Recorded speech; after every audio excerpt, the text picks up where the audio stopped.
The captain of the ship is your 5%, and the rowers that actually get you there are the 95%. And if those two are not in alignment, you're going to have a mutiny and they are not going to agree. So that looks like things like procrastination, avoidance in any form.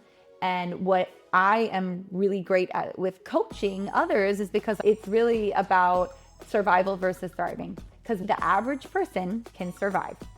You can get by and stay in your safety zone, but you're likely not going to be fulfilled because you're not pushing yourself, you're not trying, or you're taking away areas of living your life. The number one thing I hear from people is, why didn't I do this sooner? Why do we not know about it?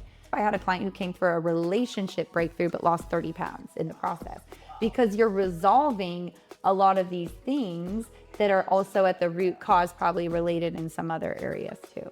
If you want to know the real science behind it, it's going before it happened, taking the learnings of it, and then moving forward in a different way. So it actually releases and rewires.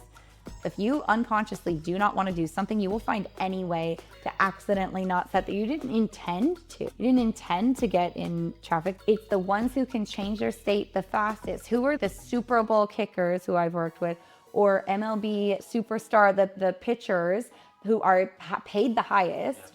The Dodgers, Shohei Ohtani, he is absolutely utilizing some of these mental tools, because to be able to perform that way consistently, you have to be able to change your state. The highest performers, the highest CEOs, the highest paid people in the world are able to change their state instantaneously and get into a state. Politicians use these tools. Pro golfers, Tiger Woods uses these tools. The CIA uses these tools.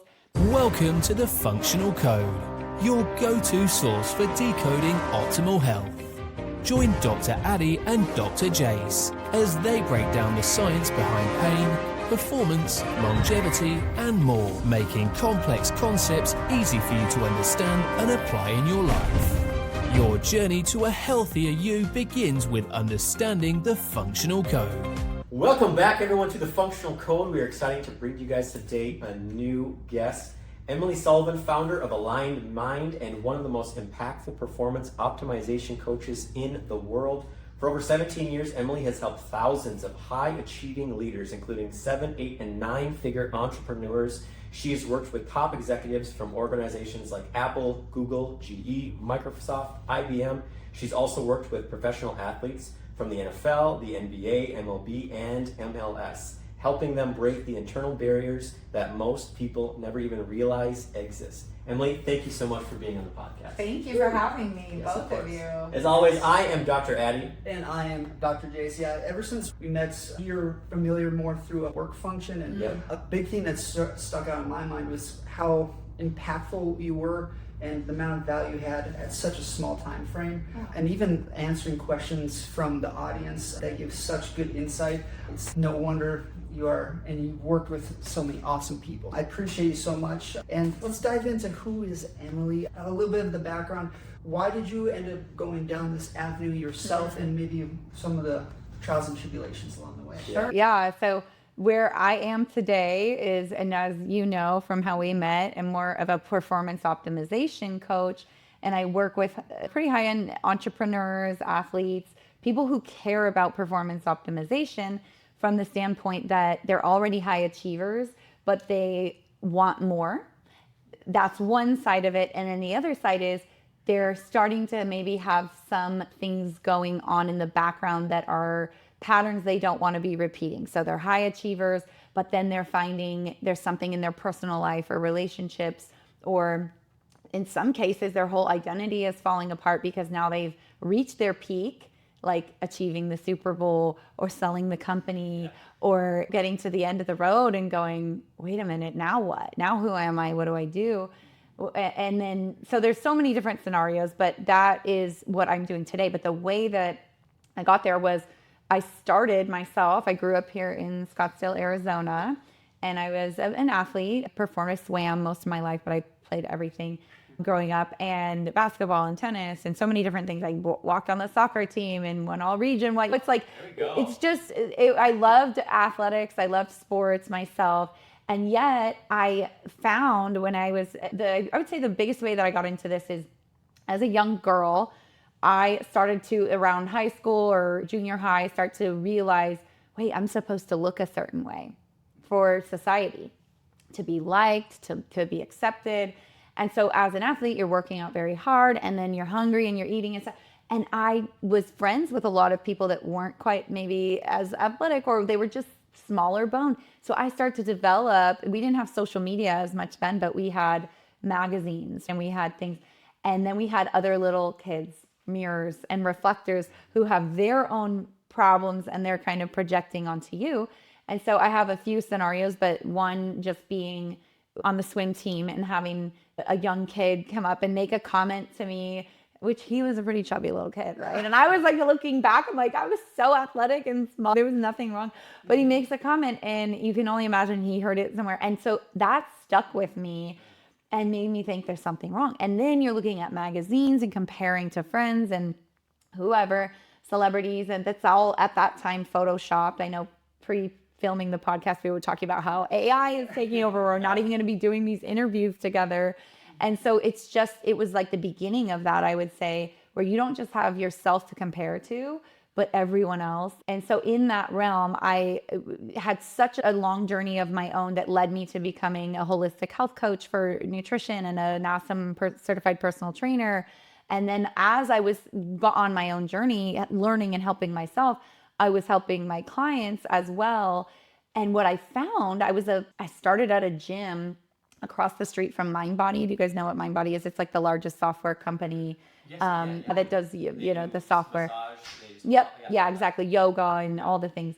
And I worked at that gym, and I was actually recruited to go over there. But at the time I started in health and fitness, I would see clients who would come every single day to the gym and they were still not fit. And then I went, oh, it's a nutrition thing. So I became in the nutrition realm, a holistic health coach. And then I did that, and I was balancing, and I was like, but they're still not changing. So then I was like, oh, I'll become a behavior change specialist. It's all about behavior. Did that. I still wasn't fully tapping in. My clients were successful, but sometimes they would sustain the change, sometimes they wouldn't. And the same was true for me with things. I would say one thing and then do another. And I'm like, how am I at this level of knowledge, information, and helping people? And I'm still sometimes stuck in my own behaviors and patterns. So I learned and was like, what's really the next thing is that working with the unconscious mind. And that was the belief systems that we have, that was tapping in more to what's driving 95% of our behavior rather than the conscious brain, which is the 5% of our behavior. So the captain of the ship, as I've said before, the captain of the ship is your 5%, and the rowers that actually get you there are the 95%. And if those two are not in alignment, you're going to have a mutiny, and they are not going to agree. So that looks like things like procrastination, avoidance in any form. And what I am really great at with coaching others is because I've been through most forms of avoidance.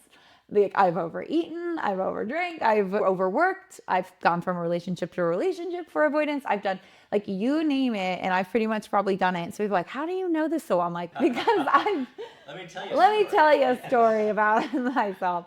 So while today I may, as most of us, look like a high achiever and you have everything figured out, and it's like there's always another level that you can reach with this. And so even just in this, my own season right now, there's so many things. I've done so much work, and I'm going, oh my gosh, I still have this next layer to get to, or I want to be better here, or I want to have a better, deeper relationships. Better, more professional, more authentic and professional. So there's so many levels that we can always reach, but that is really how I landed here, is my own journey, helping others, and then by trial and error and a lot of education and credentials that most people don't want to read, because I just keep going with it. You are ventured into psychology and understanding the brain. So where did that get sparked from? Like, did you say, you know what? I need to know more about behavior. Yeah. Or like, why did you start that? So what I tend to find is the work that I do now, if you ask somebody in the United States, it's considered alternative therapy. And so in the United States, most people will go, I don't know, maybe I've heard of that, or, oh, hypnosis, or, oh, unconscious mind work, that's woo. So it's similar to maybe chiropractic, right? Yeah. Where it's considered alternative medicine or alternative therapy in my case. And so if you go to Europe, most people know what I'm doing and they're bought in on it. And they're like, oh yeah, I've done that or I've tried that, because they are more prone to being open to alternative medicines and that sort of thing. Solutions, I should say. And so I was in more of a hippie town, so San Luis Obispo, California, and I was running a weight loss business there. And so as I'm discovering this, I had a handful of people, one particular person who was certified in NLP and neuro-linguistic programming. Yes. And so she and I worked closely together in a business group, and I was like, gosh, I'm interested in this. What are these tools that you're using? And so it was just by nature of finding that out. And then I went and did like a small certification for NLP. And then I became a master neuro-linguistic programming, master certification. So that, and then through that, I did hypnosis and what's called mental and emotional release. So it's a clinical process that we follow. But I have probably, I would say, 3 main therapies and that sort of thing that we are combining and utilizing. And this is over a number of years. So 15 years now of me going, okay, what's working, not working. So rather than taking one methodology, I'm going, if we use this with that and then sandwich it with this is the most effective, because quite frankly, we don't want to take a lot of time to do anything. I had a client yesterday ask me if there was a way to 2x or 3x the app that we have, which is meant to slow you down and do hypnosis. And they said, can we like speed it up so that I can get the results faster? And I was like, okay, we're missing the point. You know what? I know why you called me now. Yeah, I said, you out of anyone, we're going to slower. But that's the world we're in. For sure. Is how do I speed it up? And so for me, I like to save time, because time is your money and energy and all of it. It's everything. It's your most valuable currency, in my opinion. I was looking, how do we make it more effective? Okay, we're doing this process in 2 days with some follow-ups. How do we do it faster? How do we do it more effectively so that the change sustains and lasts, but that it gets done in a faster amount of time so people aren't having to stay in the pain, or they have time to go live their life and run their businesses and do all the things we want to do. And I know Doc can agree. How many patients want a treatment, one, to completely cure them of the years of agony they put on their body, and it's what they're searching for. They're like, I'm going to pay you once, I'm going to get one treatment, and I'm going to walk out feeling like $1 million for the rest of my life. Yeah, okay, sure. I know with anything that we do, right? If you go to a running expert, or that was a random thing. I just tried running like for the first time in a long time. So I'm like thinking running. If you go to any expert of anything, you're going to get the answer of here's the full program that you can do. And we all want that because we're bought in as practitioners. We believe in that. And then I find there's some people where they're like, I'm only going to do this amount no matter what. I'm not going to invest. I've already got. So then you're going, cool, here's what you can do to at least get what it is that you want, to get relief or whatever the thing is. And I will say this is fairly effective. So in 1 session or 2 sessions, people can clear so much as far as whether it's physical pain, performance issues, patterns they're repeating. In 2 sessions, you can do completely rewire smoking. So if people are smokers, and I've had clients who've sustained it for years, I'll check in with them and say, how's this behavior? So it works. And the caveat is the willingness to want to make the change. And then we help you understand, why have I not maybe in the past? What is the block there? And then help you to actually sustain the change. Is that similar to like somatic training to a certain extent, mixing in with hypnosis kind of? Yeah. So a little bit. So I would say ours is more mental, emotional, which then it's like your nervous system is the transportation. So your unconscious mind is saying, we believe as an entrepreneur or whatever this is. I'll give you a prime example right now. Okay, we're recording this, but if I have a perceived threat that people aren't going to what I'm going to say or whatever, my belief system is actually running the show. And so therefore, my nervous system is going to send signals to say, you're not safe. So don't perform in this way. Don't do this thing. Or take it from an MLB pitcher who's on the mound and going, last time I did this, I had to get Tommy John surgery. And that was a year-long recovery. And now I'm here and I'm back. And now I'm freezing up. Or when I get in the locker room, the bullpen, their energy is throwing me off. Or a fan could throw them off. And suddenly they're in the state of, I'm not used to this territory and I'm not performing how I need to. And now I'm feeling stuck. Yes. And so I don't know if that answers your question, but I think it's all intertwined and related. We see that as well with patients who get, let's say, a knee injury, and then they start avoiding the stairs. Yeah. And then they start avoiding playing with their partner or their kids or what have you. Yeah. And soon it's a year or two, and they just realize that they just lost their life because they gave up doing what they enjoyed because they were afraid to push themselves because of pain.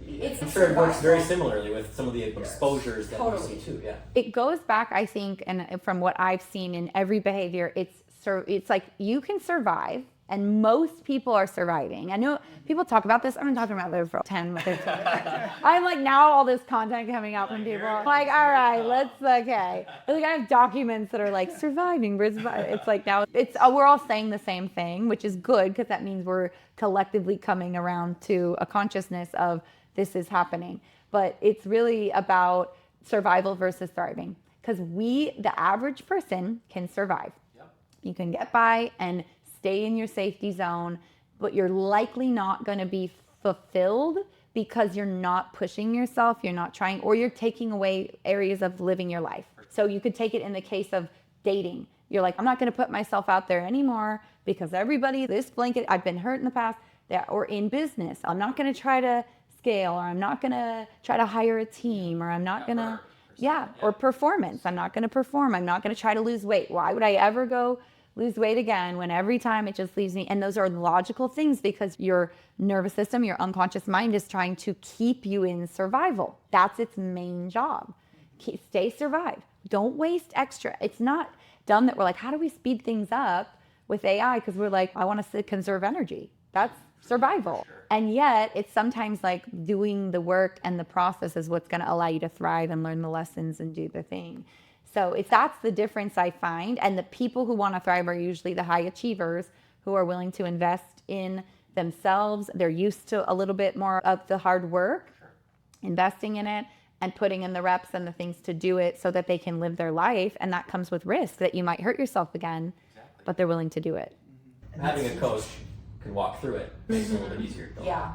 Or a provider. And even to lean into that too, like how do they recognize, or is it maybe an initial consultation stage view of recognizing those things that they may not recognize are being an impact on so many other avenues in their life? Is there ways that you can either bring awareness to those things that they might not be aware of, or how does that come out in initial stages for some people? Yeah, so what you're asking is, how do we know what to work with? Yes. Where are the problems? Or Is that where to accurate? find it, yeah. Whether they've Where to find recognized them, Sure. yes, or not. Yes. So I would say most of the time someone's going to come to you with the immediate pain. So in your case, okay, the main thing is this neck pain and this is causing the problem.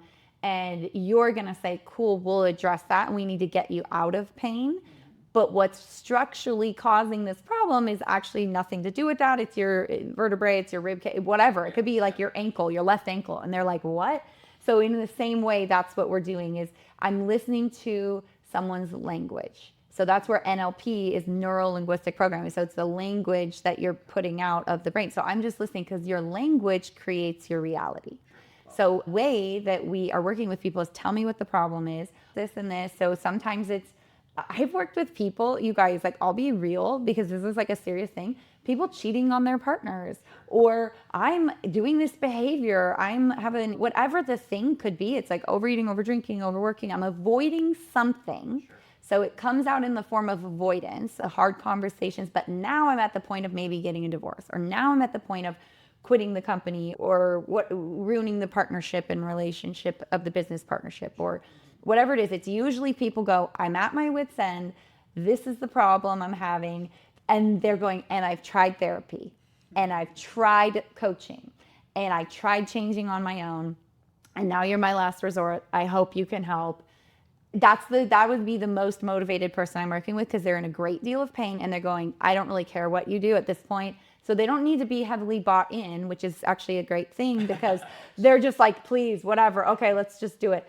And then they're like, what on earth? Why didn't I do that sooner? The number one thing I hear from people is, why didn't I do this sooner? Why do we not know about it? So part of what I'm trying to do is educate people that this exists and there's an easier way to do it and a faster way to do it. So we start with the same as you, assessment of what is the problem, where's the greatest amount of pain, and I try to offer the relief for that right away, and then go in and say, do you notice this pattern is actually happening in this area? And maybe, or did you notice this stems from here? So oftentimes I'll have people come and work in one area of life. Let's say they're working in the area of career, but sometimes they'll lose weight. They'll work on the area of relationship. I had a client who came for a relationship breakthrough, but lost 30 pounds in the process, because you're resolving a lot of these things that are also at the root cause, probably related in some other areas too.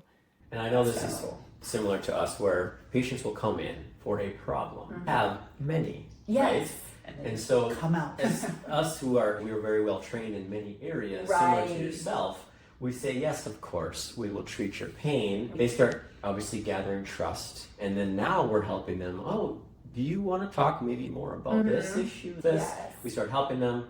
I would assume that you get to points where you're like, you know what, we've addressed the talk part of it, but have you addressed taking care of yourself and working? Does that conversation start to come down the road as well? We don't even start with the fluff. If you want to get to it, I go straight to the core of it. And so my methodology is there's always a greater problem. And most of us have one of three in any area of life. Okay. So this could be, and when I say greater problem, the root belief system that's causing everything. And then from that greater problem stems, if you think of it like roots, there's all these different limiting beliefs that come. So you'll have this greater belief system about the world, yourself, whatever. And then from that, all these other ones that exist based on past experiences. It's your lens that you're putting on when you get up in the morning. Imagine I put sunglasses on. That's my life experience that's tainted, that says, as a woman, you live this way and this is what the world's going to be like. And I'm walking around and I'm a little bit negative going, this room's so dark. And you guys are like, it's not dark. We have all these lights and all these things. I'm like, no, it's dark. And that's my reality of the world, because I'm looking through my lens, and he might have a different lens that zooms him in on everything, but yours zooms you out. So we're all just basing it off of our past experiences, our life experiences, and then what we need to survive.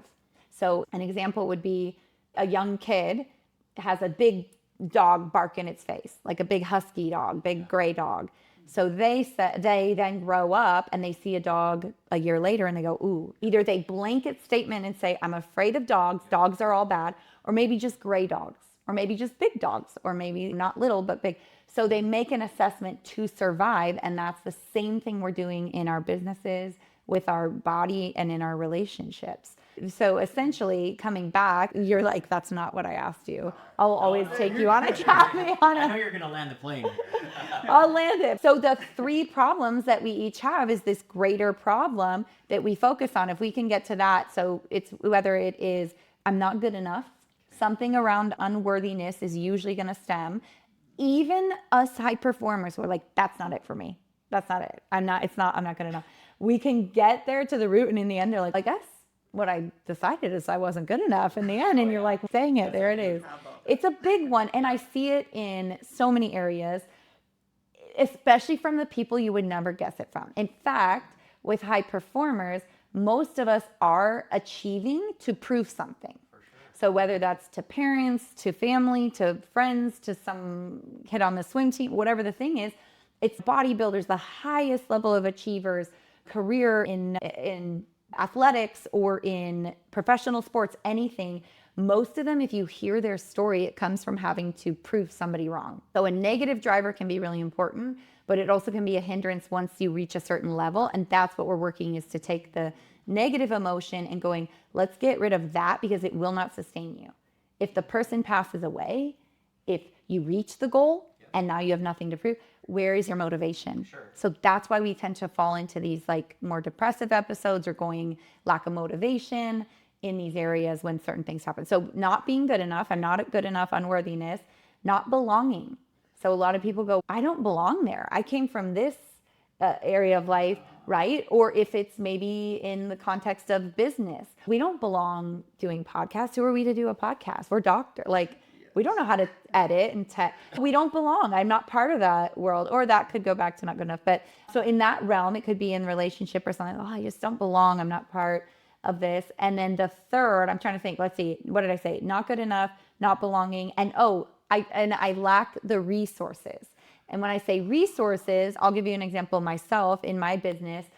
At the beginning, I would go, yeah, she was able to do that, but she had her husband pay for the whole thing. Sure. How am I going to start a this and that and do it? Or yeah, she did it, but she must have gotten lucky. She did launch that during COVID and I didn't think a lot. So you're making this excuse that something outside of yourself is available to everyone else, but not to me.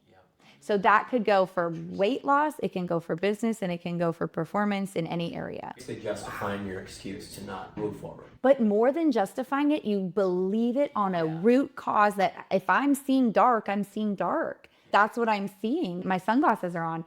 It's the awareness to take the sunglasses off. The awareness is I have a belief system that I am running that's causing me to do these things in the physical or not do them. How do you then remove that and start fresh and create what is you want to believe? That's awesome. And I would guess that a lot of these beliefs don't just happen within the last few years of their life. They may have started when they were pretty young, or even had. How do you start that conversation where let's say it was a business person who I did crappy in a business recently, trying to get better, and but then this all stemmed from something shitty that happened a long time ago. How do you get to there? You get to the root cause. So I'll say this. You can get there consciously. Most of us have awareness. So you can talk to the captain of the ship and you can say, when did you fail at that business? And he'll be like, let me look at the charts. Okay, it was 2000. We tried to launch a podcast and we didn't do it, or we put all our money in. And then logically you can go, that makes sense. I had a client, a business owner, we did a money block. They were successful, but they were still having money blocks. You would look at them and think not, but they do. So they said, I want to work on this. In one session, we went through to 3 crucial scenes of basically like, where is this that it stemmed from? The first one was logical. It was a business thing that happened between them and a client, made this decision. Okay, the next one went a little further back to maybe their teenage years. The last one ends at this small, young age of a young child in a parental relationship, like something there. So the root belief system of I can't charge what I'm worth, or I'm not going to call in these right people, or whatever it is, came all the way from that. So it's not to get too deep with it, but it's deep. The real reason for why none of us are performing the way we are, or at the level we want, or being consistent, even if we are to the outside world where we look important and we look high achieving, we're still going, I'm not quite where I want to be. Why? It's almost always going to be from something that was before the age of 7, and it could even be generational. So I've had people where, for example, a belief system, they did a study, and this is just with like rats to give an example, where, and I don't love animal studies, but I think I'm like, but it's an animal study that they did, and it's relevant. They basically burned cherry wood smoke for these rats and they shocked them. So with electricity. So they would smell the smoke and they would get electrocuted. And so they did that a number of times and then did nothing to the children of this control group of rats, the children and even the grandchildren. So it was like a 4th generation. The rats adapted to smelling cherry wood smoke. And if they would burn it for like the grandchildren or the great grandchildren of the rats, they would run around like they were going to be electrocuted. They were like not okay with that smell. That smell meant danger. So think about that as an evolution of humans. We are constantly passing down belief system and genetic trauma.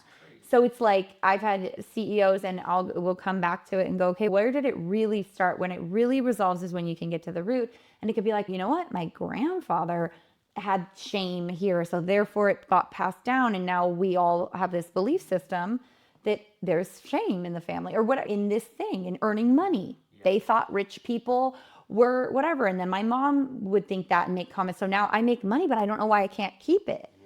And you're like, because you deeply under your unconscious, on the rowers of the ship are saying, we sailed to that island before, whether it was you, parents, grandparents, whoever, or just a learned belief system.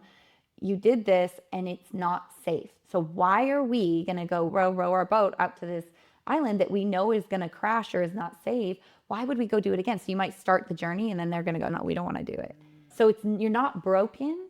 It's working with your belief systems. You're not broken. There's just a pattern that's repeating. And if you can understand that, you can work with it. Really. And I wonder if that comes back in the way of the observation of someone younger in age, because with neuroplasticity, they're able to pick up the stimuli much easier. Maybe they don't realize it at the time, or the captain doesn't recognize it, but the rower's like, aha, and then maneuver. You're right. With some of that stuff, how in depth do you go into gathering that either memory, that experience that they had? Just obviously you have to pull it out to address it to a certain extent, but it's just addressing that past thing that they may not realize. So it's content free, which is great because that means I could walk you through the process and you do not have to relive a trauma. You do not have to relive or share something that's coming up necessarily. I can guide you through it. Our team can guide you through it, but it doesn't mean you have to spill everything. It's like I can go through it, and that is really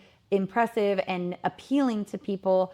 For example, like police, fire veterans, first responders, they don't want to go relive a trauma. So EMDR, my sister is a firefighter, and so I've worked with a number of firefighters, and they're throwing up in trash cans doing EMDR because they're reliving a trauma, and your nervous system does not want to do that, which is why we avoid even getting the help. But in this case, you do not have to relive it. We can still resolve it as long as we go before if you want to know the real science behind it, it's going before it happened, taking the learnings of it, and then moving forward in a different way. So it actually releases and rewires before it ever happened. You can't have the problem if it never happened yet. No, I don't expect anyone to understand that piece of it. That's more like the science behind it of how we're rewiring it, but they don't have to relive it. Done in 1 to 2 sessions at some times. Yeah. So I would say if you do one session, now what we prefer to do is the breakthrough program. The breakthrough is going to take the full encompassing look at the area of, let's say someone's looking for career, like the area of career. I've done this for myself when I wanted to level up. I would never have started an app if I didn't, because I'm not going to run an app, and I wouldn't have had a team, and I wouldn't have done so many of the things that I've done based on my old belief system. So throughout my business and career, usually around this time of year, around December, I'll invest in myself and I will do my own program and either have a practitioner take me through it or walk myself through, or usually I'll hire someone else to do it and take it seriously and go, okay, I need the next level, because a year has gone by or 2 years have gone by. So even though I cleared everything from the past up to that point, now I've lived 2 years and I've had a business partnership not work out, or I've had clients, new baggage that comes and I go take it and I throw it in my backpack and I'm like, cool, now I'm going to go. But I'm like, why do I not take action? I say I'm going to do it, but why not? And then that will clear it. So there's the breakthrough where we're clearing a whole area of life. I've done it for a relationship. So like I've gone through, and there's so many things that I could tell you how detailed you want I can get, but relationship, I fully believe in any relationship could work. Most of the time when I have a client of mine come, as long as both parties are willing to do a breakthrough, whether it's the CEO and his wife or vice versa, you can fix really anything, in my opinion, because you're both coming to a relationship or a business partnership or anything, a client relationship, with your own baggage and your own lens of looking through it, and then your own style of how you're going to communicate and do all that. So we're taking that and upgrading your software system so that you can come in it to the most squeaky clean, the least amount of glitches, and the least amount of, you just said, I look good. What do you mean by that? Why would you say it that way? And you're like, I said you looked good. And you're like, you didn't say I looked great. And that's, you know what I'm saying? Or I can think of so many different ones where it's like, I'll give you one for me. I used to have, like, someone would look at me because I had the self-awareness, the body awareness. I was like, oh my gosh, are they looking at me? Are they thinking that I look a certain way? Are they thinking this? Are they thinking that about me? No, they're not thinking any of it. And if you ask them, they'd say, oh, I thought you were looking really fit. And I'm like, but my belief system takes that look and interprets it and says, oh my gosh, they're judging me. They're thinking this. They don't think I look professional because my internet was out and I was in workout clothes. And now here I am. You know what I'm saying? Yeah, and yeah, we don't give two shits. But no, and I don't. But that's belief. And I don't think that now, but I'm just giving an example of where it could go. And then it takes you away from being present. Yes. Then you're not present because you're more worried about how do I look on stage or for the interview or in the call, if I'm smart, do I sound smart? Nobody cares. Can you help them? Yes or no? 100%. So I always think, if I'm not the Olympic swimmer, but if you need saving and you're drowning, and I was just like an average collegiate swimmer, whatever it was, do you care that I went to the Olympics or not? No.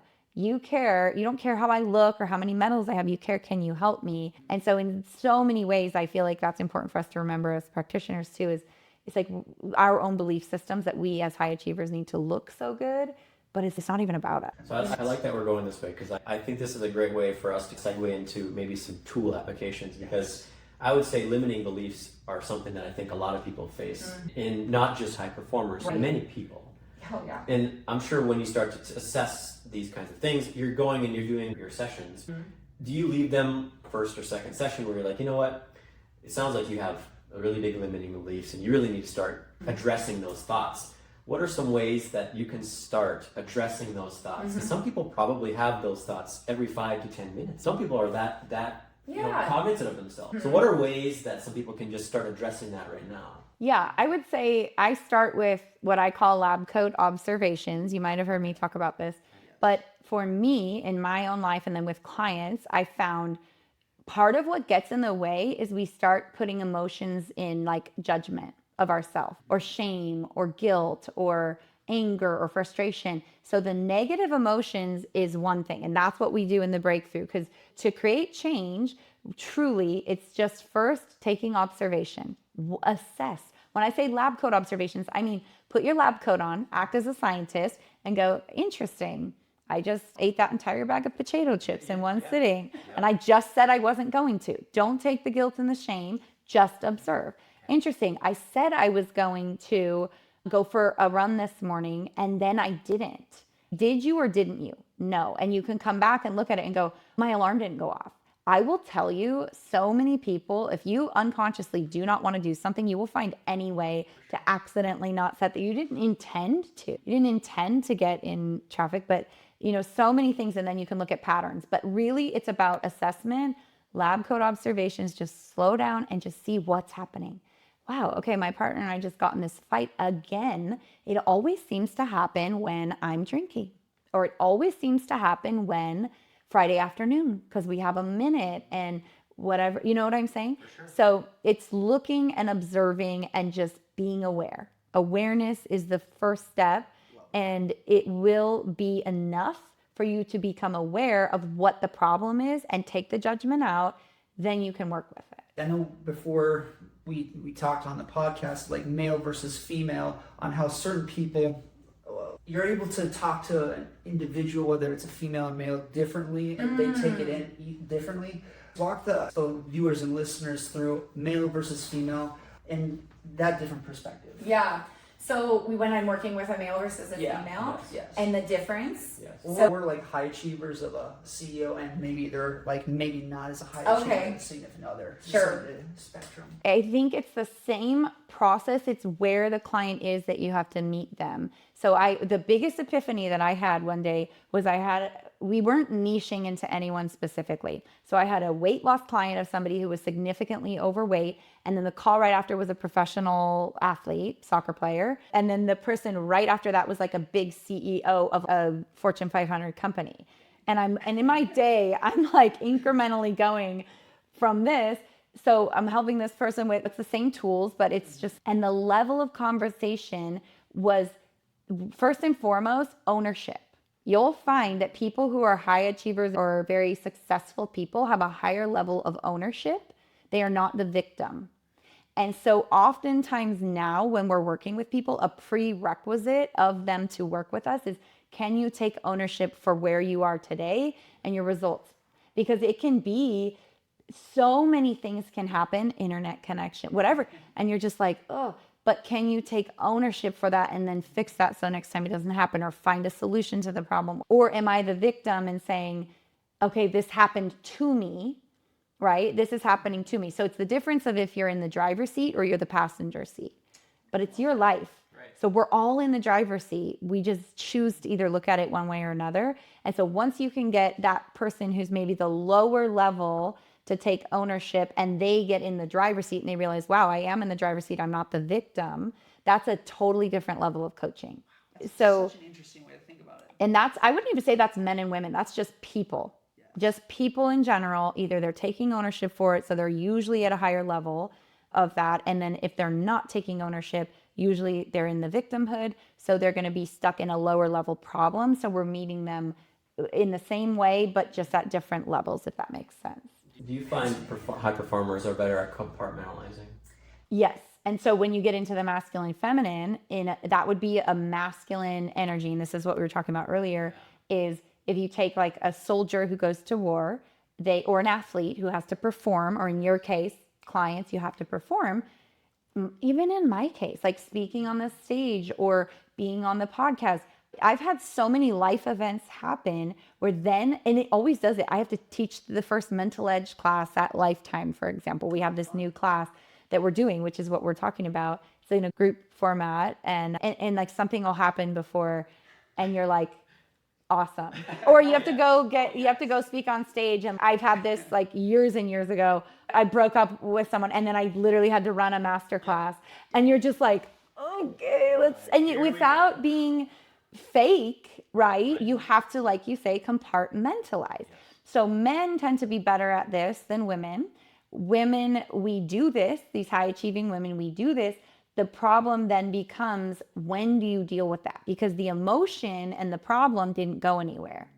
So if you have that boiled up, and this is where, if you're not slowing down, I find this is another term that I use for avoidance, is just keeping yourself busy. So if you are constantly busy as a high achiever, and most of us don't want to sit with ourselves, we're not going to slow down enough to go, that thing is coming up. Oh yeah, all week, Monday through Friday through Saturday, I compartmentalized and I moved that problem or that emotion over here.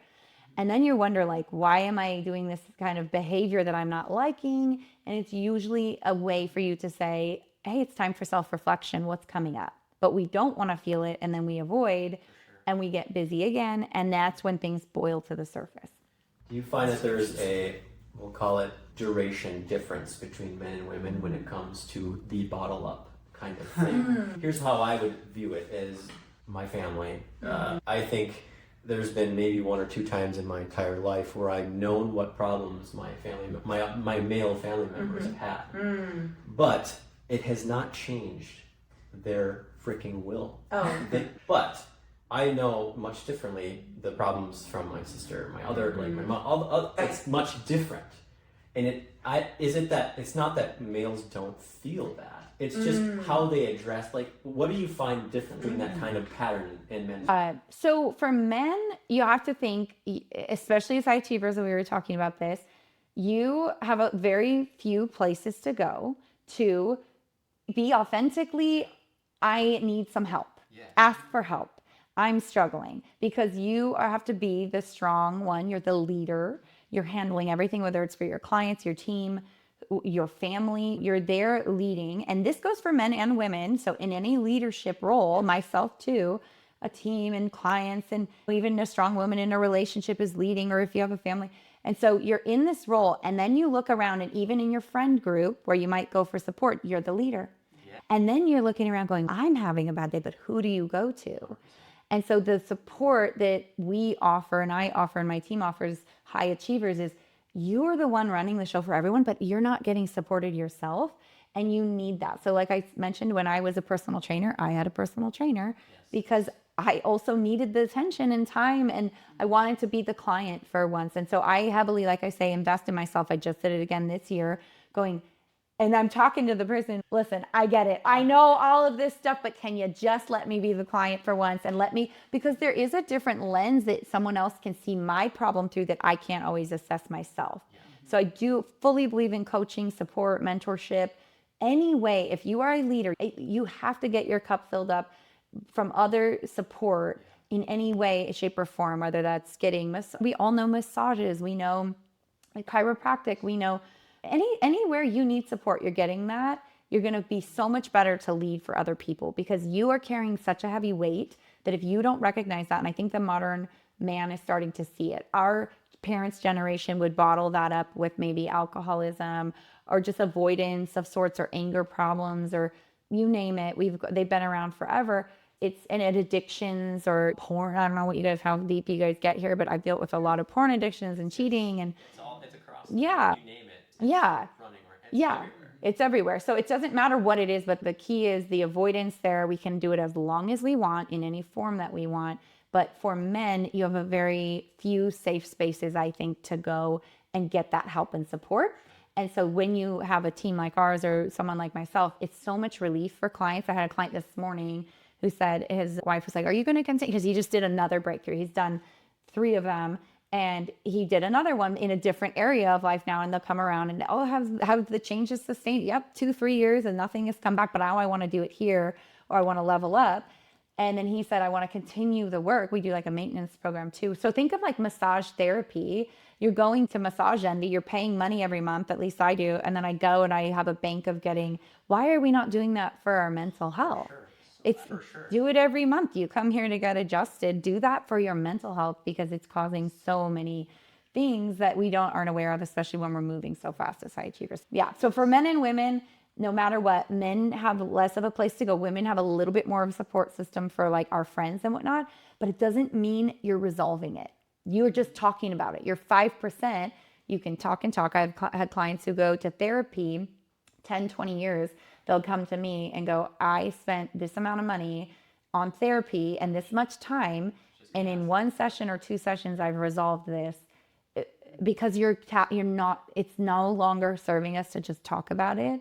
You need to get to the root cause of the problem and then resolve Do it. you feel like, not to say that I have plenty of mental health therapists I work with, Yeah. we're definitely not going to go down that road, but I do think that there's something that needs to be said about that, because, and I just want to hear what your opinion is. Yeah. Do you feel like the therapist's job is, yes, talk, it's important. Do you feel like there's lack of action items or plans, or where do you feel the efficiency change needs to maybe happen? Yes. So I saw a reel yesterday, and it was a woman shutting the door, leaving her therapy office. And then she says, in point of view, I'm leaving therapy only to go back to my bad behavior. And she slides down the rail and she's dancing around.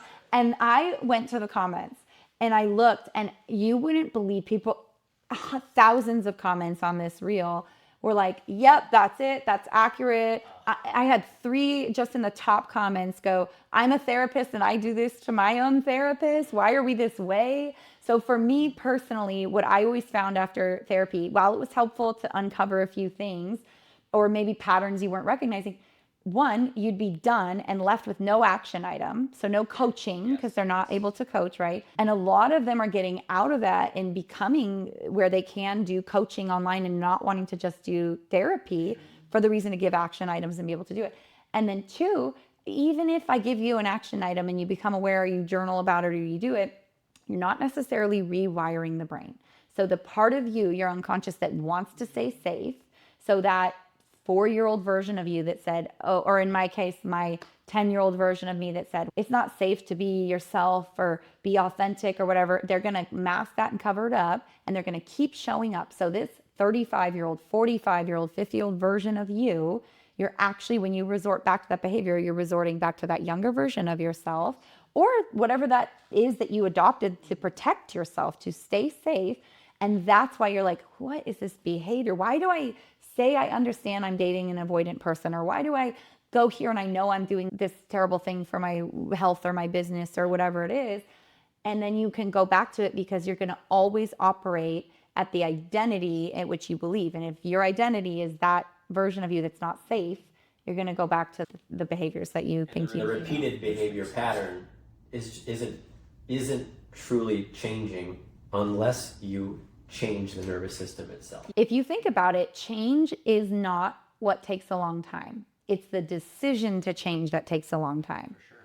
So I had, my dad who drank my whole life, chose one day, I'm not going to drink. He just decided, I'm not going to do it. Now, there was a long road to that, but you've heard of people who can drink their whole life and then decide, I'm no longer going to drink. Yes. You've heard of people who said, I was poor, I was this, I was in this. Layla Hermosi said something the other day. I just decided one day that I just decided I wasn't going to be the victim and I was going to just do it no matter what. So you can change in an instant. That's not what takes a long time. It's that decision to change. And usually what's causing that conflict is this inner conflict is coming from these different parts of us that are protecting us and trying to keep us safe. That's a lot of self-sabotage. Yeah, there's so much with that, and I can relate so much. And without going clarity purposes, like back to what you said in terms of not having the support system. I know when I first met Dr. Addy, and can relate with someone on such a personal level and the same ambition, and I think that's why we jive so well. Bring out the best of one another and supporting one another, and I think that's a point that most males I feel definitely need. And I know I definitely want to get to the point of the breakthrough, because the breakthrough app has a lot of value in itself, so we can even go down that path. But in terms of, for myself personally, I'm always scared of putting myself like in a box, or I have this ambition drive, but I'm always scared that if I'm in an area that I'm not allowed to grow, that I'll more or less get stuck in there. Interesting. When did you decide that? When did you decide, if I stay in this box, I won't grow? And it was more coming from the stuff that I'm not able to control, like the controllables. And some of it is to do with job situations, some of it is to do with supporting and going back to the leadership of the family. You have to do what's best for your family, but then what's best for you at the same time. So does that change like that ambition? Because I know like we have such a high ambition, but sometimes in certain situations that it feels like, do I just conform because it's easier, and I lose that motivation, that drive? Give me an example. Give me like a specific example and I'll help you with it. So work, for example, I'm in this area, I have opportunity to grow, but there's limitations on my results based on employees, staff, sometimes family, and it's like I want to keep pushing, but some people, I feel like I'm afraid if I push them too much, and not necessarily, and look at it from their perspective, because I think naturally I'm more of an empath, that I'll either drive them off and then we'll continue going down, slow downhill, but then at the same time having conversations and they'll still feel supported, so it changes my perspective, and there's a lot of context to that. I guess I would say I think what you're getting at is you have ambition to want to grow and scale, but maybe the people that you're leading in various areas of your life are a little hesitant to that. Very much So then I would look at that. Most every conflict, we have external conflict. You want to grow, they don't. There's these two areas.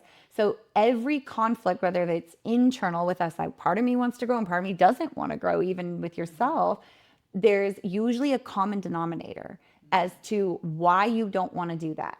And that common denominator is usually the same thing. For example, tell me why you want to grow. What are some of the reasons you want to grow? The biggest thing is to help as many people as we possibly can, so I can make a change for my great-grandkids, and so they can see documentation-wise of the steps and trials and tribulations I've had to go through to put the family and myself into this tier, have maybe the resources available to help the family and generations to come.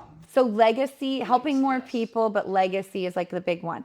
And why do you think that the people on the team, or whatever the areas of the family, why do they not necessarily right now want to scale at that level? What is their reason? I think it's limiting beliefs of, I don't know if they have the experience that they've been able to achieve. Myself, maybe that's in recognizing it and then trying to give them opportunities and shed awareness on the times when they do succeed.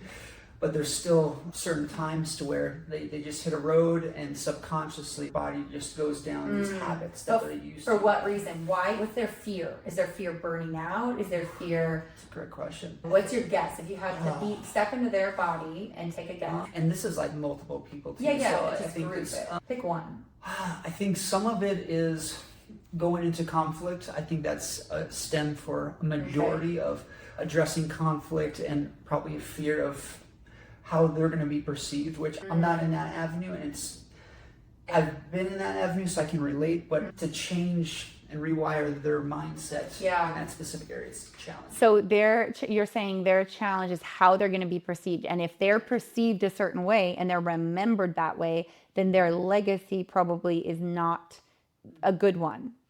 Is that Yeah, accurate? I don't know if their goal is much legacy as mine, but yeah, I'm sure. Of course, But they're being everyone's got different perceived. goals. Everyone's Because got you're different the goals. visionary, so you have legacy. But they're being perceived because you're the visionary, so you have legacy. But if you think about it, they're saying, if I'm perceived this way, it's my identity.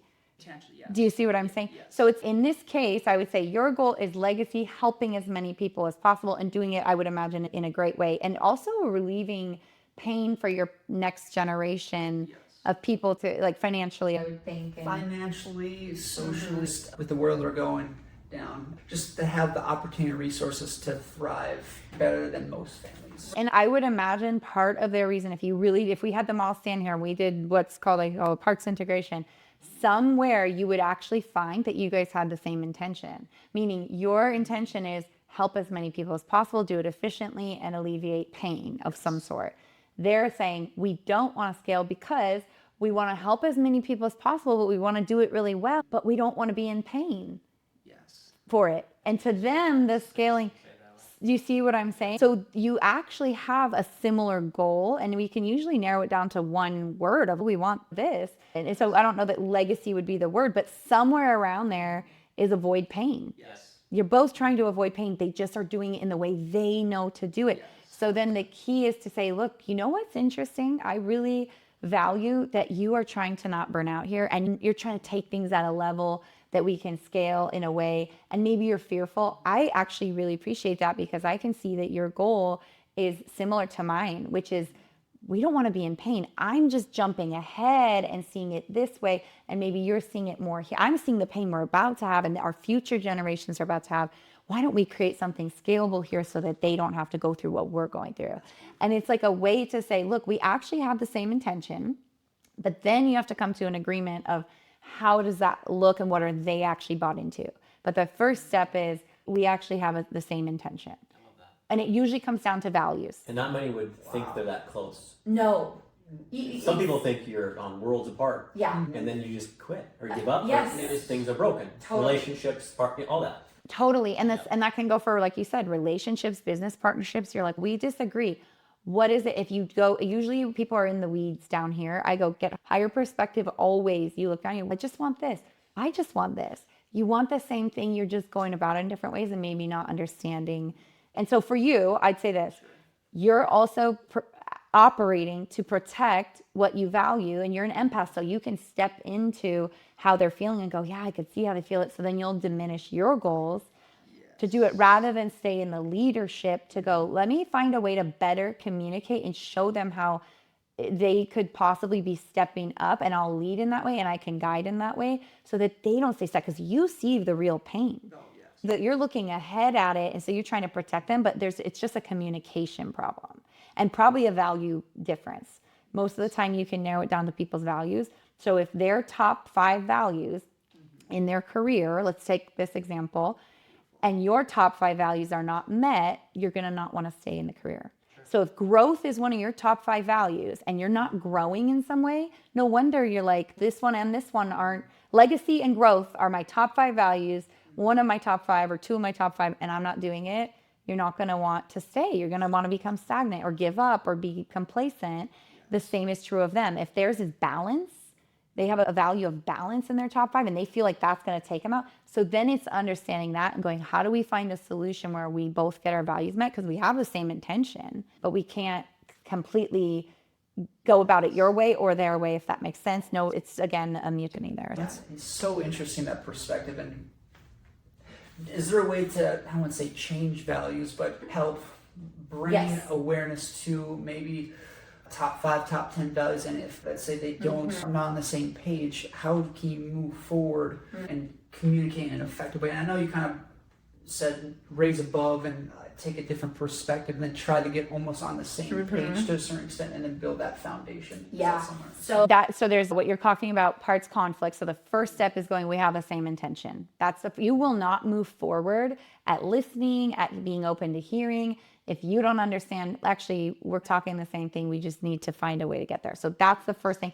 And the same is true for internal conflict. So when you say part of me wants to lose weight and part of me just wants to eat whatever the heck I want, I've had professional athletes be like, a part of me wants to be the best pitcher in the MLB, but part of me they're like a Latin person. They're like, I just want to eat what my mom's cooking and eat food and I feel like Relax. Some of the athletes are what they do. It's crazy. Oh. DK Metcalf, he eats like Yeah. 2 bags of candy a day. Oh, the way they'll Phenomenal. drink. I'll be like, don't you have to pitch tomorrow? And they're like, drinking a hot flight. It's impressive. I can't even wake up and work out. Like, God. So yeah, they have a different capacity. but where I was going with that is internally, if you have a conflict, you're not going anywhere, which is why people stay stuck for so long, because you're going to keep fighting yourself rather than lean back, understand, be more curious. Dr. Kevin and I talk about this. Be more curious. That's why the lab coat observations.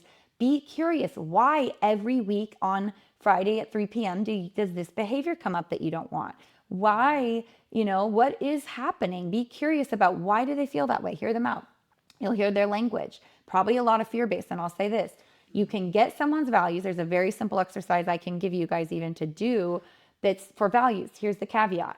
Most of the time, if I do a breakthrough with someone, we do their values at the beginning and I get all their values. So I say, talk to me in career. What are your top 5 values? They'll tell me. We'll get to narrow it to the top 5, but we'll get all of them, 20, whatever there is. By the time we're done with the breakthrough, because we've rewired, released baggage, all the things that could go wrong and the negative emotions, their top 5 values aren't the same. There might be 1 or 2 in that list, but most of the time, let me give you an example. Financial security would be like the first one. That might be number 3, and suddenly fulfillment might be the top one. Or let me think of in a relationship case, like someone had attention as one of them, maybe like an attention drive. I need all constant attention, but the next one was just intimacy. So maybe they're in their top 5 values, they're thinking, they're not giving me attention, so I'm going to leave the thing. We do a relationship breakthrough. You resolve what the problems are for the person. They come out and go, actually, what's really important to me is intimacy and connection. So suddenly it's not that the partner needs to be giving you constant attention. It's, are we intimately connecting? Is that feeling? That's actually what I really want. How much more clear now are you moving forward knowing that information? That's it. Yeah. So it causes less fights. You save so much time with this work, which is why I will never stop talking about it, because it's like, you guys, the tools that we have save so much time. And to be fair, in my life, part of why I'm so motivated to give these to people is I wasted so much time. I've wasted so much energy. I have wasted or maybe ruined relationships that maybe would have worked if I would have had these tools and known them. And that's painful to come out of your life and go, oh man, I could have, there was an answer to this and that caused this problem and I could have resolved it. You could have had the scaling, and you don't want to look back as a high achiever and go, I regret not doing my full potential. That's the killer for us. But on the second, it's relationships. If you're purpose driven, which I can tell you both are, it's like you're here for this reason. It will, and people that don't get it, who are usually the people that work with us or for us, they're not quite there because they don't have that fire inside. You will dedicate your whole life and your Friday night and your Saturday morning, and your whole life will be to it.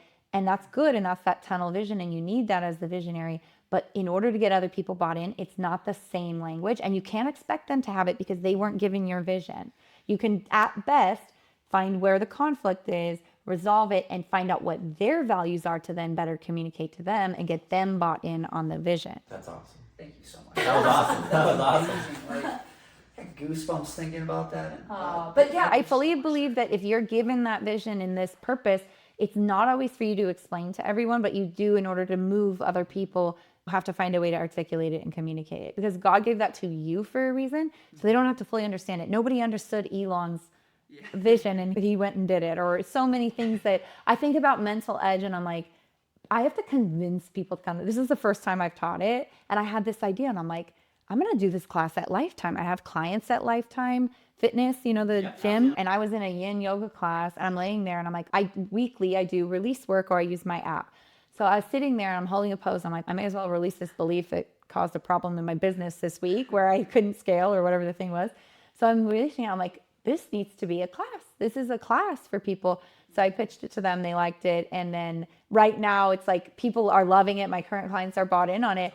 But to come up to people, I'm like, hey, do you want to do this mental edge? And they're like, No, who are you? And I'm going, listen here. I'm like, this is gonna be the biggest thing you've ever seen since you don't even know what you're missing out on, because you have to think Zumba started that way. Nobody knew what it was. They were just dancing in it. So now it's like people laugh. They go, of course I want to meet the owner of Zumba. It's like you have to have that vision and be willing to be misunderstood and find a way to articulate to the people who you want following, and then hold your space, like hold your cup to be full and get filled up and get the support you need, because you will burn out. And I have done it, and I'm in a season of it right now, which is why I'm like, oh, do I want to spend this one? I'm like, yeah, all right, let's do it.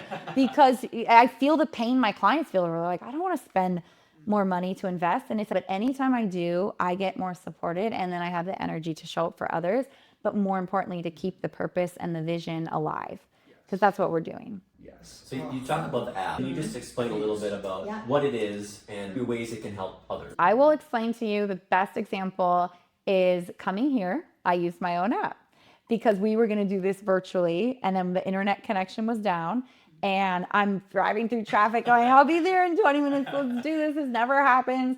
I'm like, I'll be there. And I'm there, and I'm like, I'm going to show up so in a different energy. I'm going to be very flustered. I'm going to be, this guy cut me off in traffic. Every red light I could hit, I was hitting. I was like, 20 minutes. I'm like, just kidding, 30. So I'm like stressed, and I'm like, no. So I play an audio from the app. The whole point of the app in my mind is a state change. So it's for state change, because as high achievers and entrepreneurs or athletes or whoever we are, if you notice, it's the ones who can change their state the fastest. Who are the Super Bowl kickers who I've worked with, or MLB superstar, the pitchers who are paid the highest? The Dodgers, Shohei Ohtani, he is absolutely utilizing some of these mental tools, because to be able to perform that way consistently, you have to be able to change your state. The highest performers, the highest CEOs, the highest paid people in the world are able to change their state instantaneously and get into a state. Politicians use these tools. Pro golfers, Tiger Woods uses these tools. The CIA uses these tools. So that could be something like anchoring. So before I walked in, I had whatever it was, the last 7 minutes, I listened to an audio. It changed my state. It's actually hypnosis. So technically, should I be driving and listening? No, but most of the time I'm moving and doing it. You're safe. But I'm good. And then I did an anchor. So I have an anchor. So if I'm going to public speak or I'm going to show up on a podcast, it's a stimulus response. So I grab my wrist, or I teach some of my players, it could be an ear grab, it could be anything. A client of mine has something like this. So you're anchoring so that it instantaneously takes a stimulus response for you to get into that state. So I did that, showed up, and here we are. But I could have been a lot more flustered, and the beliefs could have started coming up about, oh, this or that. And then that would change my state, and I wouldn't. And then I make it about me, and it's not about me. It's about the people we're trying to help. And so it allows you to stay present and in your power, and then perform. That's beautiful. Yeah. And I'm actually really curious, because I've talked to Doc about this in the past. There's a premise that I feel you can create a professional athlete. I think a lot of it depends on drive, motivation at an early age. So with some of this, and I know I've talked to parents that have kids that have gifts, like talents that you can see it, they may not realize to a certain extent their ability, but whether it's that high achiever that has a lot of skill or someone that maybe doesn't, for a younger individual, there's certain similar tools that you can utilize with them to help them along maybe their maturity, their mindset into a better future. Yeah, have you ever read, I'm trying to think, Outliers? It's a book. Parts of it. It's fine. Everybody's always, have you read this? I'm like, no, probably not. Maybe on Audible, maybe I have. I don't know. I can't keep up. But it's a really good book. And the reason I like it is to answer your question. Most professional athletes, or most people that are the cream of the crop, right? They did have an advantage of some sort. For example, Mozart had thousands and thousands of hours of writing, and his dad actually helped him write a lot of his music. And so he had thousands of hours of practice before he got 10,000 hours is the number, before he reached excellence. And so the theory is anyone who has 10,000 hours can become an expert, and therefore they're going to be at the top. But the other caveat of that was, if you look at NHL hockey players, the way that they draft is if they were born in January, February, or March, those are usually some of the better players. Why? Because those kids were born earlier, therefore they're bigger, taller, stronger. They have more resilience. They're going to perform better because that's how they draft on a fiscal right year of grabbing them. So if you were born in December, you're going to be a lot smaller than the athlete that was born in January, but that's how the age group goes for drafting, if that makes sense. So neither did I. Again, I don't know. Don't ask me real sports questions, maybe the psychology of it. But so I guess to your point, the kids, there's natural talent and drive that you're going to get where maybe there's things that are helping you, like the amount of exposure you have, and then you're naturally gifted. But I will say this, for the youth athletes I work with, pickleball, like there's so many, golf, all these different sports, it is so mental. Because if the story they're playing over and over in their head is they're not good enough or they won't succeed or any of those greater beliefs we talked about, those top three, they are going to have a much harder time because the reality is going to keep playing out. They miss a pitch. I told you weren't good enough to do that. Who are you to be out here on this mound? All these other kids had more practice. The self-talk is going to be their demise before any talent or anything. Because I'm not the most talented, but damn, I'm pretty hardworking. So I can outwork people. But where I become my own demise is if I get in my head and start believing limiting beliefs or believing these lies, right? That's where it's going to be. Any one of us are going to come up against hardships, someone better than us, things that go wrong. The people that exceed and excel are having really positive self-talk, not faked, but they're getting into a state where they actually believe it, which goes back to identity. They are not going to achieve. So most people think the problems, we want to solve problems, the unconscious mind. It's all about identity. If you have a belief, I'm capable of this as a child. I could be a professional athlete. They're going to step into an identity of someone who could be. But if they have a belief system that they can't, they're going to constantly step into an identity of someone who doesn't belong, isn't good enough. All these limiting beliefs are going to come up. And so it always comes back to identity work of what they actually think is possible. With the Ball brothers. No, tell me. LeVar is the father of three Ball brothers. They're all NBA basketball. Oh, okay. He grew up and he treated them like kings. He grew them. He would have their mother cut their steak for them. Oh my. I'm saying there might be some differences of opinion, but what he did is he said, you boys are going to do great things. And he taught them that as they grew. And they all performed and went into the NBA. Yeah, their identity was that. Exactly.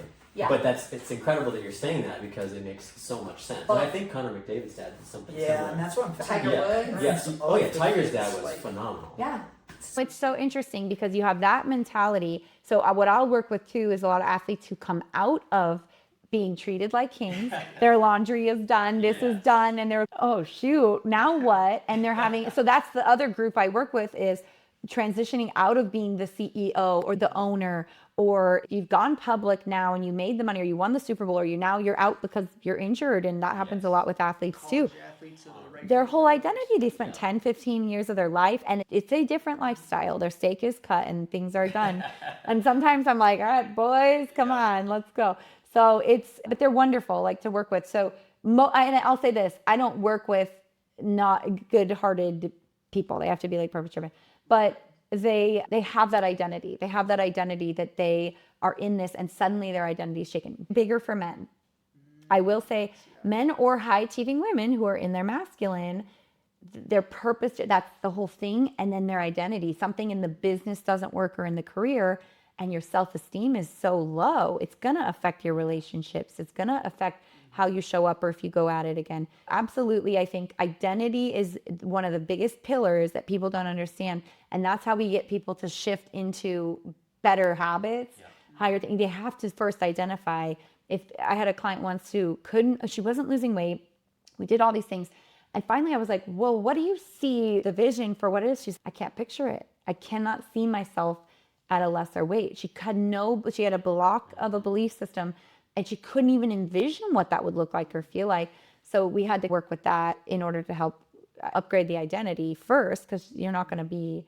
So that, if you want a really good hack, The best hack that I've used for a lot of entrepreneurs and a lot of people trying to raising capital for money, let's say, or whatever it is, a salesperson, it's like step into, or athlete or high performer, step into the identity of the version of the person you want to be. So go out into the future and step into the identity of that person.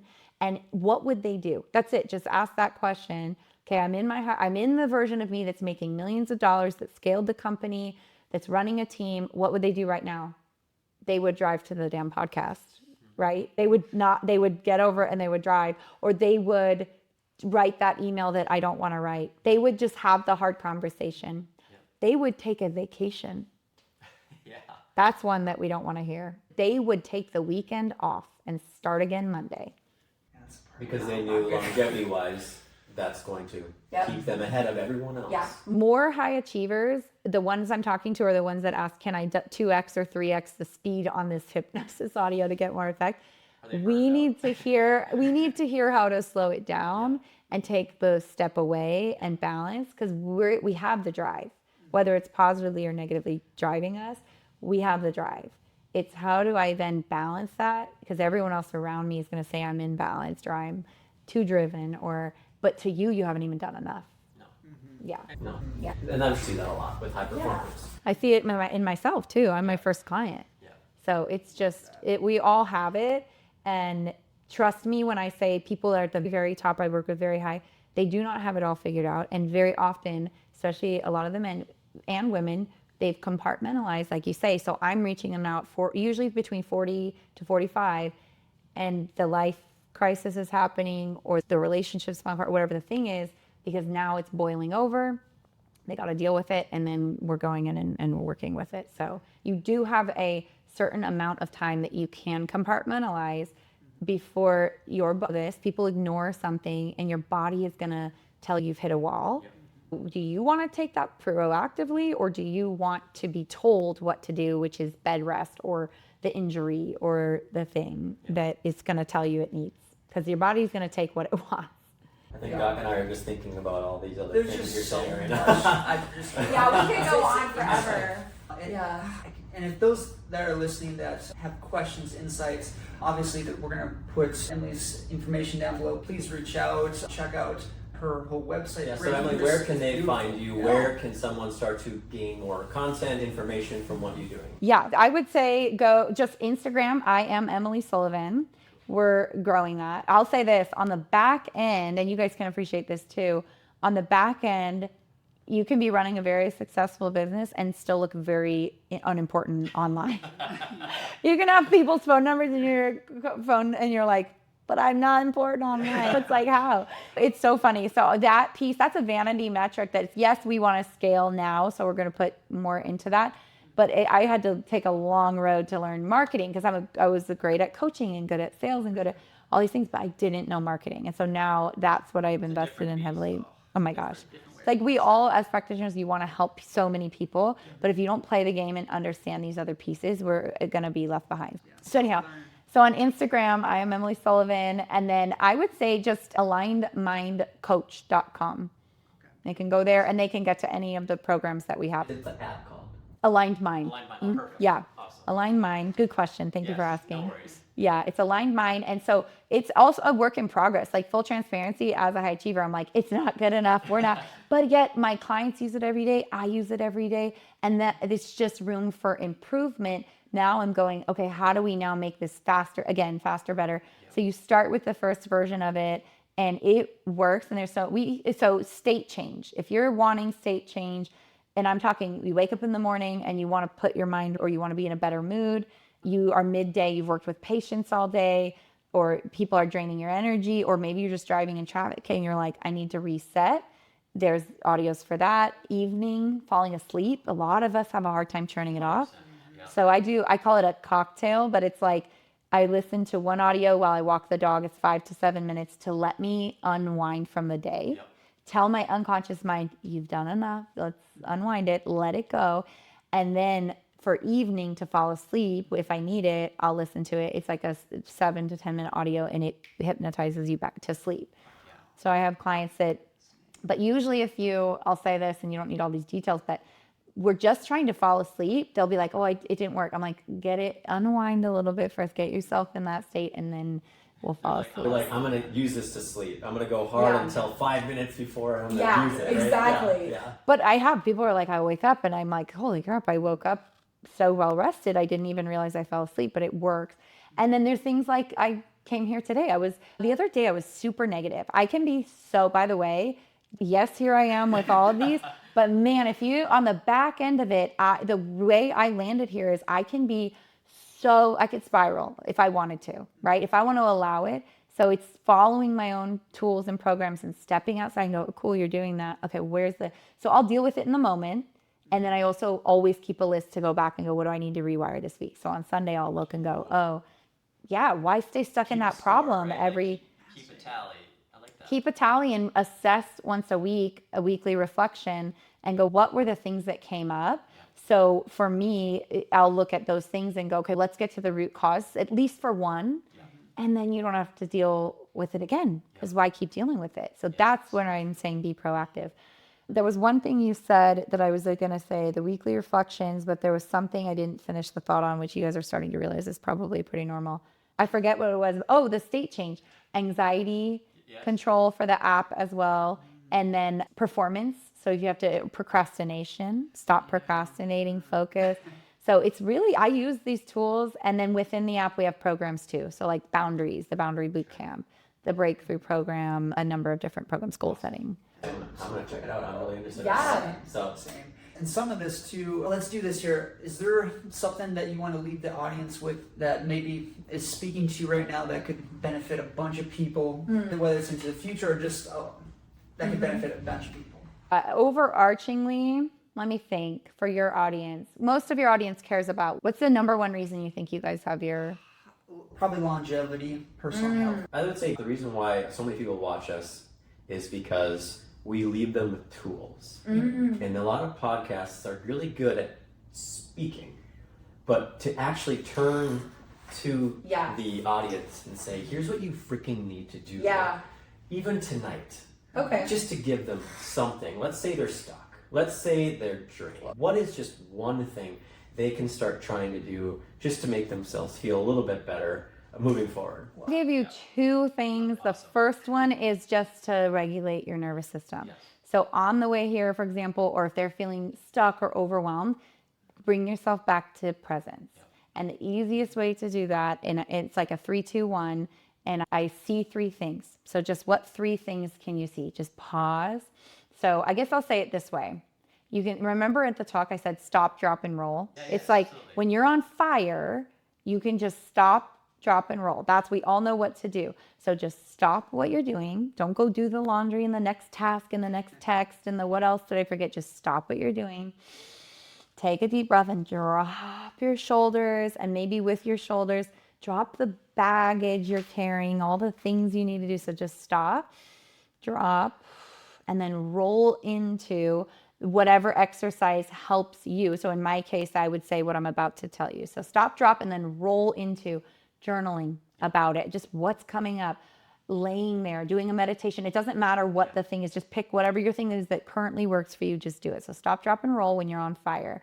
But the one thing that can also bring your nervous system to relax is seeing 3 things. So right now you're like, I'm about to perform, or I need to relax. And you're like, okay, I see the fan and I see the plant and his shoe. All right, 3 things. You hear 2 things. This works for professional golfers who are out about to feel like they're going to mess up a shot, like whatever. They hear 2 things. I hear a bird chirping. Okay, I can hear the lights buzzing. And then you feel 1 thing. I feel ready to relax because it's Friday and I'm ready to go home. Or I'm feeling a little bit overwhelmed because I have cameras on me and the lights, or whatever the thing is, right? So it just brings you back to that presence, and that's another way to get you there. And so I would say just slowing it down and then observe, lab coat observations. What is going on? What was my behavior? What am I not happy with? What am I keep repeating?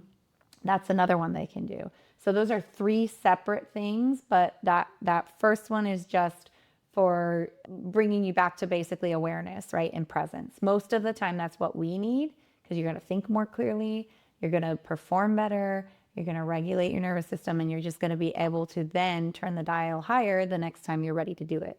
Thank you. So true. Thank you. That was awesome. It is so unique bringing multiple senses together to one present time awareness. And I'm sure you can do more, but I'm going to do it on the golf course neat. next time I go It works golfing. on the golf I'm going to course. do it. Yeah, I'm Yeah. going to do it. I'm going golfing tomorrow. It does. It just brings you back to that present state. So I'd say simplifying it. That's what most of us need more than we need another. How do I optimize performance? But if you want an optimization one, go into the future of the version of you that you want to be. What would that person do in this moment, and act accordingly? That is going to allow you to go half the process to go do what you got to do. Perfect. Thank you for being here. Yes, thank you so much for having coming. me. We appreciate you Thank making you. the drive. If anyone thought this was incredibly valuable, please share, subscribe. We appreciate each and every one of you, and we look forward to seeing you guys on the next podcast. As always. You guys have a great day. Yes. Appreciate you both. We'll see you guys.